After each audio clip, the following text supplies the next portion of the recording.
11મી તારીખે રાત્રે લગભગ 10:30 થી 11 વાગ્યાના સુમારે આ ગુનાના જે ફરિયાદી છે એમની હોટલ ઉપર જઈ અને આ રાજા બિહારી ઉર્ફે મહેશ રાજેન્દ્ર ગુપ્તા જે છે બીઆરસી વિસ્તારમાં જે હાલ રહે છે અને મૂળ બિહારનો છે, એણે એની હોટલ ઉપર જઈ અને તું ખૂબ મોડે સુધી દુકાન તારી હોટલ ચાલુ રાખે છે અને ગેરકાયદેસર પ્રવૃત્તિઓ કરે છે એ પ્રકારની ધમકીઓ આપી અને એની પાસે 10,000 રૂપિયા માંગ્યા હતા।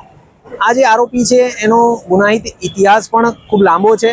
એનાથી ડરી અને ફરિયાદી જે છે એણે રેઝિસ્ટ કર્યું, તેમ છતાં એણે ત્યાં આગળ ધાક ધમકી આપી અને ગલ્લામાં હાથ નાખી અને 4,750 રૂપિયા જેટલી રકમ જે ગલ્લાની અંદર હતી એ બળજબરીપૂર્વક છીનવી લીધેલી હતી।